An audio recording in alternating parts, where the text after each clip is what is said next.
अस्सलाम वालेकुम ख़वातीन हज़रात, आपका मेज़बान मोहम्मद हबीब ख़ान। और आज हम बैठे हैं एक होटल के अंदर और जो है आज हमने सोचा कि एक रैंडम प्रोग्राम बनाया जाए मुल्क की सूरत हाल के ऊपर और आपकी दो ऐसे मेहमानों से मुलाकात कराई जाए जो कि जिन्होंने अपना जो है सियासी कैरियर जो है बहुत ही ज़्यादा नौजवानी के अंदर जो है ना स्टार्ट किया। जब नौजवान सोचते हैं इंजीनियर या डॉक्टर या कोई और फील्ड चूज़ करते हैं, उन दोनों नौजवानों ने सियासत को चूज़ किया एज अ कैरियर। तो आइए मैं आपकी उनसे मुलाकात करवाता हूँ। मेरे लेफ्ट हैंड के ऊपर जो है ना बैठे हुए हैं राणा जाहिद साहब, जिनका ताल्लुक़ है पीटीआई से, और बराबर में उनके बैठे हैं आसिफ हुसैन शाह साहब, जिनका ताल्लुक़ है मुस्लिम लीग। पहले सवाल से करता हूँ जाहिद साहब से, जिनका ताल्लुक़ पीटीआई से। जाहिद भाई, कब से आपने इस करियर को आगाज़ किया और क्या सोच थी आपकी इस करियर को स्टार्ट करने की? बिस्मिल्लाहिर्रहमानिर्रहीम, इय्याका नअब्दु व इय्याका नस्तईन। मैं 2018 में जो मैंने सियासत में मेरे को दिलचस्पी हुई और मैं सियासत में आना चाहा, और अभी तकरीबन 2018 से मैं बाकायदा अपने उसको कायद को फॉलो करता हुआ सियासी कैरियर आगाज़ किया है और जितना हो सकता है मेहनत करते हैं। पीटीआई जो है मेरी यहाँ की पहली पार्टी है जिसको मैंने ज्वाइन किया है। उससे पहले मैं किसी पार्टी को बिलोंग नहीं करता था, लेकिन जैसे मैंने पीटीआई की परफॉर्मेंस देखी और मुल्क के हालात के मुताबिक जिससे वो परफॉर्मेंस कर रही है, तो मैंने सोचा कि मैं पाकिस्तान तहरीक इंसाफ को ज्वाइन करूँ और उसके लिए जो खिदमत हो सकती है वो सारा अंजाम दूँ। अच्छा, सियासी करियर के अंदर जब आपने कदम रखा तो आप किस शख्सियत से मुतासिर होकर आपने? इमरान खान। इससे बड़ी कोई शख्सियत इस वक्त पाकिस्तान में मौजूद नहीं है मेरी नज़रों में, बल्कि मेरे मुस्लिम उम्मा में देखा जाए तो अभी तो वो इस वक्त जो है लीडर है। मैं उसको मानता हूँ, कोई माने नहीं माने, मैं उसको जरूर मानता हूँ। वो तो हर तंजीम के हर ऑर्गेनाइजेशन, हर तंजीम के जो लोग हैं वो अपने लीडर को तो ऐसे ही कहेंगे ना। नहीं, मैं उन्होंने बाकायदा सबूत दिया, बाकायदा सबूत अक़वाम मुत्तहिदा में खड़े हुए जो तकरीर की, उन्हें मुस्लिम उम्मा की नुमाइंदगी की है। जी जी जी। और बाकायदा उन्होंने जो तकरीर की है उसका मिसाल आज भी पूरा पाकिस्तान, पूरी दुनिया देती है। और मैं उनको अपना कायद और उनका लीडर, उनसे मुतासिर होकर मैंने पाकिस्तान तहरीक इंसाफ में शमूलियत इख्तियार की। और यहाँ पर जो हमारे ज़िला जामशोरों में है वो हमारे पीर मुर्तज़ा शाह जिलानी, पीर ज़मान शाह जिलानी, उनको देख कर कि वो किस तरीके से स्ट्रगल कर रहे हैं, पार्टी को साथ लेके चल रहे हैं, उनके साथ जो है मैं भी शामिल हूँ उनकी इस काफिले में। जी, मेरे आज के दूसरे मेहमान आसिफ हुसैन शाह साहब, जिनका ताल्लुक़ मुस्लिम लीग फंक्शनल से है। बहुत ही नौजवानी के अंदर उन्होंने सियासी कैरियर का आगाज़ किया। आइए उनसे बात करते हैं कि कब से सियासत के अंदर कदम रखा आपने? अस्सलाम वालेकुम। सबसे पहले तो बहुत बहुत शुक्रिया आपने इस काबिल समझा कि आज एक हम लोग होटल पे बैठ के चाय पी रहे थे और आपने एक छापा लगा के उसमें जो है अपना वीलॉग स्टार्ट किया। तो सबसे पहले तो बिस्मिल्लाहिर्रहमानिर्रहीम, अल्लाहुम्मा सल्ली अला सय्यिदिना मुहम्मद व अला आलि मुहम्मद। सियासत का आगाज़ मैंने 2002 में किया और 2002 में मैंने सबसे पहले जो पार्टी ज्वाइन की वो GSN कौमी माज थी। जस्कम से मैंने ये ज्वाइन किया और एक सियासत का आगाज़ जो है बना इस कॉम्प्रेस पार्टी से हम लोगों ने किया। अपने सारे हमारे जितने दोस्त थे 2002 में हमने ज्वाइन किया उसको, और उसके बाद 2005-06 के अंदर हमने जो है पाकिस्तान मुस्लिम लीग फंक्शनल हमने ज्वाइन की और डिस्ट्रिक्ट जामशोरों से इसका जो है पहले स्टूडेंट फेडरेशन के हिसाब से हमने इसका काम स्टार्ट किया। और उसके बाद फिर हम इसकी जो मदर विंग है पाकिस्तान मुस्लिम लीग फंक्शनल, उसके अंदर शामिल हुए। 2 बार ज़िले का जनरल सेक्रेटरी रह चुका हूँ, सिंध कौंसिल का मेंबर रह चुका हूँ, और आज भी एक ओहदा तो इस वक्त कोई भी नहीं है, लेकिन ये है कि पाकिस्तान मुस्लिम लीग फंक्शनल से ही हमारी वाबस्तगी है। अच्छा, तो मेरा दूसरा सवाल आपसे ये है, आपसे भी वही सवाल करूँगा कि जब नौजवानी के अंदर, यानी कि जब न्यू जनरेशन जो है सोचती है अपने करियर को स्टार्ट करने के लिए, कोई डॉक्टर बन रहा है, कोई इंजीनियर बन रहा है, कोई साइंटिस्ट बन रहा है, कोई बिजनेस स्टार्ट कर रहा है, आपने सियासत के अंदर कदम रखा, तो ऐसी कौन सी शख्सियत थी जिनसे आप मुतासिर हुए? जब मैंने पाकिस्तान मुस्लिम लीग फंक्शनल जब मैंने ज्वाइन की तो मेरी जिस शख्सियत को मैंने फॉलो किया और जिनकी वजह से मैं आया वो शाह मर्दान शाह सानी मरहूम जो है पीर साहब पगारा 7, उनको देख के उनकी शख्सियत से बहुत ज़्यादा मुतासर था। सारी दुनिया ही उनसे मुतासर थी। तो उनको देखते हुए जो है मैं उस पार्टी में आया। इसके अलावा हमारी पार्टी के इस वक्त भी जो कायद है सदर है हमारे पीर सदरुद्दीन शाह राशिदी, उनकी सियासत, उनका एक जो सियासी जो उनका तरीक़ेकार जो उनका उस चीज़ को फॉलो किया, तो उसको देख के जो है आए। और ख़ास तौर पे ये है कि सिंध की जो मजलूम अवाम है जो हमेशा से पिसती रही है इन वडेरा कल्चर के अंदर, तो उसके लिए कि हमारे हाथ से कोई भी ऐसा कोई काम हो जाए, हम अपने ज़िले के लिए, अपने तालके के लिए, या जिस इलाके में कोटरी में हम लोग रहते हैं उसके लिए कोई ऐसा काम कर सके, तो इस कोशिश के सिलसिले में हम लोग शामिल हुए इस पार्टी के अंदर। सिंध के अंदर आइंदा आने वाले इलेक्शन के अंदर पीटीआई की पोजीशन को आप किस नज़र से देखते हैं?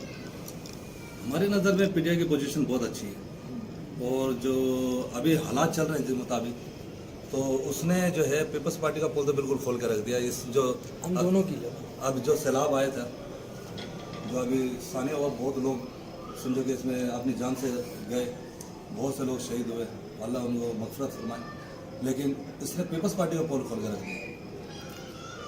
कहीं पर भी कोई काम नहीं किया, कहीं पर भी कुछ किसी की मदद नहीं की, कहीं पर भी समझो कि शाना बशाना किसी के पास जाके खड़े नहीं हुए। हमने अपनी मदद आपके तहत यहाँ पर जो हमारी पार्टी ने भी किया, ज़िला जमशेदपुर में इधर समझो कि हर जगह पीटीआई के जो, तो मैं उनसे ताल्लुक़ रखता हूँ, तो मैं उन्हीं का कह सकता हूँ कि वहाँ तक पहुँचे। यहाँ पर जो भी सलाफजदगान वहाँ से आए थे, तो उनकी मदद के लिए वहाँ पर दिन रात एक किया उन्होंने, और अपनी मदद आपने इसके परफॉर्मेंस आपको मैंने अभी बताई आपको, जो लोग इनसे बज़न हुए हुए, तकरीबन हर बंदा इनसे बज़न हुआ है। और आवाम का जो गुस्सा है, आवाम को सिंध में इस दफ़ा चेंज चाहिए, क्योंकि गुज़श्ता मैं जो देख रहा हूँ 35-40 साल से एक ही की हुकूमत है, और वहाँ पर जो है कोई चेंजिंग नहीं आई, इसलिए कारकर्दगी भी नहीं है। इंशाल्लाह आवाम ये दफ़ा जो है इमरान खान का साथ देगी और चेंजिंग आएगी। आवाम अपने गुस्से का इज़हार अपने वोट से देगी। आसिफ हुसैन शाह साहब मेरे साथ मौजूद हैं।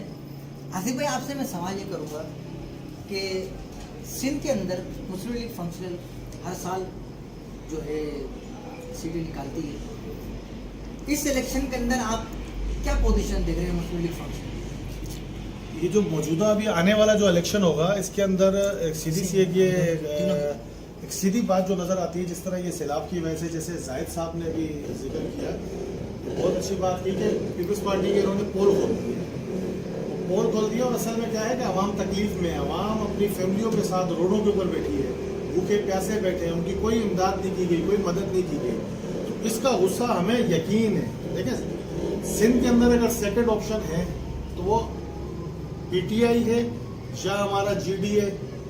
जीडीए पीटीआई एक ही बात है। सिंध के अंदर हम लोगों का आपस में अलायंस है और हम लोग इकट्ठे हैं, और ये एक सारी पार्टियां इनको छोड़ के गई, आधी काफ लीग भी छोड़ के गई, और पाकिस्तान मुस्लिम लीग फंक्शनल के हमारे सरबराह पीर साहब पगारा साहब से जब आखिर तक साफी पूछते रहे कि आप कहाँ खड़े हैं, आप कहाँ खड़े हैं, तो पीर साहब पगारा ने एक तारीखी बात की थी कि जब सब भी चले जाएंगे ना, इमरान खान के साथ जो आखिरी बंदा भी खड़ा होगा तो वो पीर पगारा खड़ा होगा। और उन्होंने इस चीज़ को साबित किया, क्योंकि हमारे जो सरबराह हैं उनको किसी किस्म की कोई लालच नहीं है। और आने वाली हुकूमत की जहाँ तक बात है, तो हमें बहुत ही बेहतर रिजल्ट की उम्मीद है। उसके पीछे सबसे बड़ी वजह यही है कि पीपल्स पार्टी की नाकामी, पीपल्स पार्टी की इतने बड़े फ्लड के अंदर, इसके अंदर कोई किसी को रिलीफ नहीं दिया।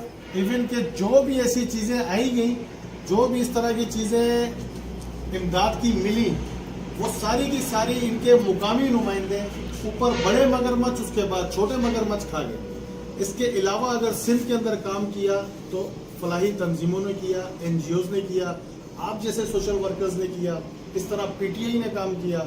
हमारे फंक्शनल मुस्लिम लीग के खेरपुर के अंदर पीर साहब पगारा ने अपनी दरगाह शरीफ के अंदर कम से कम 2 से 2.5 लाख बंदों को वहाँ पे खाना खिलाना, रिहाइश, इस सब का बंदोबस्त किया। उस तरफ के हिस्से को उसने संभाला। और कराची के अंदर जितने मुतासरीन हमारे सिंध से गए, सिंध से कराची के अंदर जब वो गए, और दादू से लेकर महर लाड़काना तक जो है JDC करता रहा। तो ये पीपल्स पार्टी के लिए फेवर वाली बात नहीं है। इंशाअल्लाह इस दफ़ा आवाम अपना गुस्सा दिखाएगी, और इस दफ़ा आवाम को भी चाहिए कि वो अपने वोट का सही इस्तेमाल करें। जी प्रोड्यूसर साहब भी हमारे प्रोग्राम के जो है इख्तिताम का इशारा कर रहे हैं, तो मुख्तसर से आपसे राणा जाहिद साहब ये गुजारिश है कि आप देखने वाले नाजरीन को डिस्ट्रिक्ट जामशोरो के स्पेशली जो हमारे नौजवान जो डिस्ट्रिक्ट जामशोरो के आपको देख रहे हैं, उस यूथ के लिए आपका क्या पैगाम होगा बाहिसियत पीटीआई के सरगर्म कारकुन की हैसियत से? जी बिल्कुल, इंशाल्लाह हम अपनी इधर मुहिम का आगाज़ कर चुके हैं और इंशाल्लाह मुहिम जो है हमारी इतवार से दोबारा से शुरू हो रही है अपने नौजवानों को उजागर करने। जो नाराज़ अरकान हैं और जो हम उनसे उनके घरों पे जाके मुलाकात करके और उनसे मिलने के जो हमारे प्रोग्राम है वो इतवार से संडे से इंशाल्लाह ये शुरू हो रहा है और फिर मुद्दत शाह जलानी के अगवानी में शुरू हो रहा है। और मैं अपने नौजवानों को ये कहना चाहता हूँ कि आप जो है सियासत में हिस्सा लें, आप अपने मुस्तकबिल का फैसला खुद करें, आप मुस्तकबिल का फैसला किसी और को मत करने दें। बराए मेहरबानी आप अपने मुस्तकबिल आपके अपने हाथों में है। ये जो आने वाला इलेक्शन है, चाहे वो बल्दियाती हो चाहे वो जनरल इलेक्शन हो, आप अपना नुमाइंदा खुद चुनें और जिसको आप ये देखते हैं कि ये हमारा काम कर सकता है और ये हमारे मसलों को हल कर सकता है, मसाइल हल कर सकता है, उसको आप वोट दें। शाह साहब, मुस्लिम लीग फंक्शन से ताल्लुक़ है आपका, आप डिस्ट्रिक्ट जामशोरो के देखने वाले यंग नौजवानों को, यूथ को क्या पैगाम देना चाहेंगे? आपके सामने प्लेटफॉर्म मौजूद है। मैं जितने भी नौजवान हैं हमारे ज़िला जामशोरो के, सिंध के जितने नौजवान हैं, उनको मैं ये पैगाम देना चाहता हूँ कि जिन्होंने तकलीफ़ दी है ना, चाहे वो किसी भी पार्टी ने दी है, जिस भी पार्टी की वजह से जो 35 साल 40 साल से हुक्मरान है और उन्होंने कोई रिलीफ नहीं दिया आवाम को, कुछ भी नहीं दिया जो उनको हक मिलना चाहिए वो नहीं दिया। आवाम गरीब से गरीब तर हुई है और जो हुक्मरान हैं जो बनते हैं वो अमीर से अमीर तर हो गए। तो इस चीज़ को बिल्कुल नज़र के अंदर रख के ना, इसका जो बदला लेना है ना वो इलेक्शन में लिया जाए और इलेक्शन के अंदर जो वोट उसी हकदार को दिया जाए जो इस चीज़ के आपका जो हक है, आपकी जो अमानत है उसमें ख़यानत ना करे और आपके जितने बुनियादी मसाइल हैं ना उनको लेके चले। और जिसको, और कम से कम मैं ये गुजारिश करूँगा कि एक दफ़ा जिसको आपने आज़मा लिया, 2 दफ़ा आज़मा लिया, 10 दफ़ा आज़मा लिया, आज़माए हुए को जिससे आप मायूस हुए हो तो उसको दोबारा जो है आज़माने से बेहतर है कि एक बार किसी नए चेहरे को आप आने दें और नए लोगों को आने दें, नौजवानों को आने दें। और नौजवान जितने लोग हैं वो सियासत में हिस्सा लें, वो अमली जो सियासत है उसके अंदर हिस्सा लें, चाहे वो किसी भी पार्टी के प्लेटफॉर्म से आए। वो चाहे राणा जाहिद साहब ने जैसे कहा कि इनकी एक मुहिम स्टार्ट हो रही है, इसी तरीके से पाकिस्तान मुस्लिम लीग फंक्शनल का प्लेटफॉर्म है, इसी तरीके से और भी इस तरह के प्लेटफॉर्म हैं और भी सियासी पार्टियां हैं। लेकिन वो मैदान में आए, एक अमली सियासत के अंदर आए, अपना हिस्सा डालें आके। सिर्फ बैठ के किसी जगह पे कोई तनकीद करना बड़ी आसान सी बात है। इस मैदान के अंदर उतरें और साबित करें और इस चीज़ को जो है आने वाले इलेक्शन के अंदर, इस रिजल्ट के अंदर ये चीज़ को साबित करें कि आवाम अब जाग चुकी है और आवाम जो है अब इस चीज़ को तब्दील करना चाहती है जो एक बडेरशाही सियासत है हमारे ज़िले में, हमारे सूबे के अंदर। इससे हमें निजात जब तक नहीं मिलेगी उस वक्त तक आवाम और हम सब इसी तरह तकलीफ़ में रहेंगे। Thank you. मैं सबसे ज़्यादा शुक्रिया अदा करूँगा हबीब खान साहब आपका, आपने टाइम दिया, एक छापा मार के हमने बहुत ज़बरदस्त आपने इंटरव्यू दे लिए, बहुत शुक्रिया आप लोगों का। अचानक बहुत शुक्रिया जी। ख़वातीन हज़रात, आज का प्रोग्राम हम इख्तिताम पसीर करते हैं। आप सबकी दुआओं के साथ, खैर के साथ, खुश रहें, आबाद रहें। अगर आपको हमारा आज का प्रोग्राम अच्छा लगा हो तो हमें कमेंट करें, इस वीडियो को ज़्यादा से ज़्यादा शेयर करें। आप अपना बहुत सा ख्याल रखें। मिलते हैं इंशाअल्लाह ताला दूसरे एपिसोड के अंदर। आपका मेज़बान हबीब खान, अल्लाह हाफिज़।